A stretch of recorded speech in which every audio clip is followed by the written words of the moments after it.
grab a piece of paper and write down, like, what are your current assets? What do you have? What is there anything that you have that you don't use every single day? Like, let's think way out of the box here. Maybe it's your car. Maybe it's your clothes. Maybe like Cassie Parks last week, she's hacking every little piece of her house. She's renting her pool on Swimply.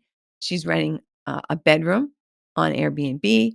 You can rent space in your yard to people who want to walk their dogs and not be with other humans. This is still kind of COVID time right now where when we're recording this, and people don't want to be with other people all the time. So you can just think about that. Would you want somebody who's in an apartment to be allowed to come and play in your backyard because they don't have a backyard of their own and the parents don't want the kids playing at the park? It's a thing.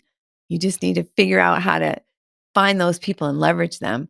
Similar to the no money, no house situation, you can put a tent, you can put a mobile home, you can put something like that in your backyard. And there are sites that just cater to campers. There are lots of them. Just Google that, camping tent rentals. And there are people, it's like whole sites like Airbnb that just cater to people who want to live, who want to not live, who want to sleep in a tent.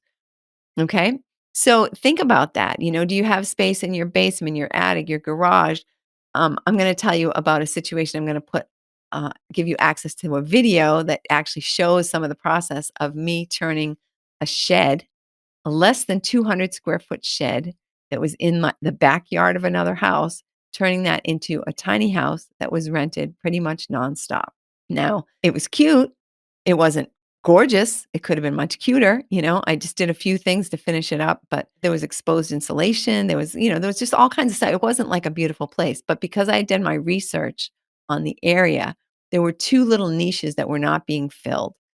I mean, first of all, everybody loves a place that's different, but most of the places around there did not allow a one-night stay, and they did not allow dogs.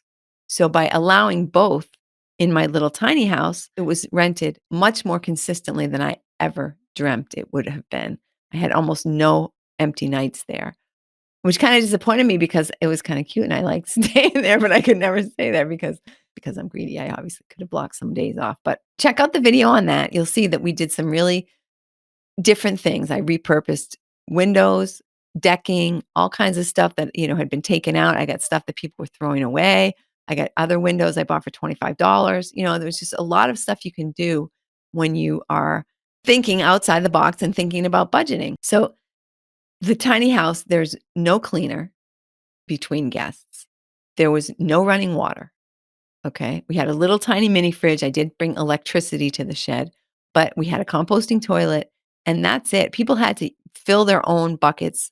We left them like a 5-gallon bucket that they could fill with water at like a public pumpy place that you could take it to. And that was their water for the week. There was the shower was like a solar shower that you could, in theory, fill up with water and then leave it in the sun and it's supposed to get warm. Well, I'm here to tell you that does not work in a place where there's a gazillion trees. So for much less than you would have thought possible, we had a lot of nice income coming in to that property. Like I said, you couldn't rent it long term, but if you could, there's no way you could have made as much money as we did